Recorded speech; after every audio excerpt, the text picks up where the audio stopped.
Hello મિત્રો, બરડા ડુંગરનો નજારો દૂર આપણી વાડીએથી તો આપણે બધા જ વિડીયોમાં જોયો હશે, પણ આજે આપણે બરડા ડુંગરમાં જઈને એનો અસલી નજારો તમને ખૂબ જ નજીકથી જોવાનો છે, તો બન્યા રહેજો વિડીયોમાં મિત્રો।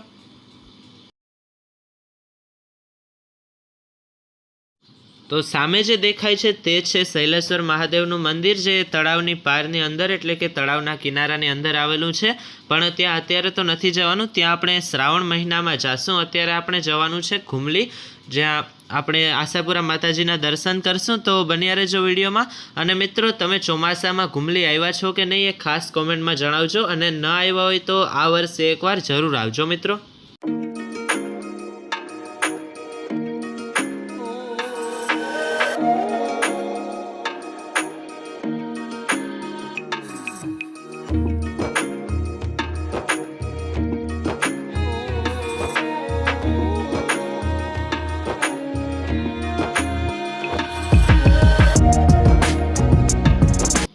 તો ઘુમલીમાં એન્ટર થતાં જ આપણને એક ખૂબ જ અદ્ભુત નજારો જોવા મળ્યો છે। ઘુમલીમાં નવલખા મંદિરની મુલાકાત તો ઘણીવાર લીધી હશે, પણ આવો નજારો પહેલી વખત જોવા મળ્યો છે। તમે જોઈ શકો છો કે નવલખાની ટોચ પર એક મોર બેઠો છે ને ખરેખર અદ્ભુત નજારો। અને તમને કેવો લાગ્યો આ સુંદર નજારો કોમેન્ટમાં જરૂર કહેજો। બાકી આ છે મિત્રો ઘુમલીની મોજ, અને અમારી વાડી તો ઘુમલીથી નજીક જ છે, તો મારે તો મહિનામાં એકાદ વખત તો આવવાનું હોય જ અહીંયા, ચોમાસામાં તો ખાસ આવવાનું હોય।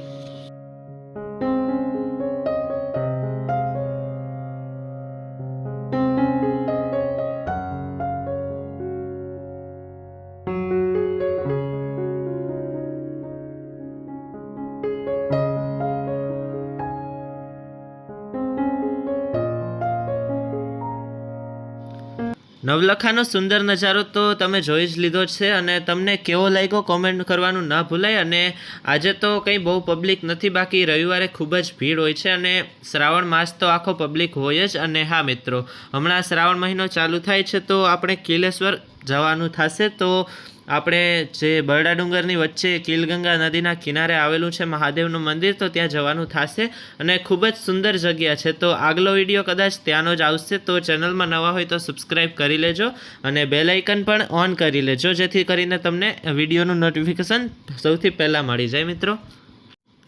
તો ચાલો મિત્રો, ધીમે ધીમે ઉપર જઈએ અને તમને પણ મારી સાથે મા આશાપુરાના દર્શન કરાવું। તો બન્યા રહેજો વિડીયોમાં।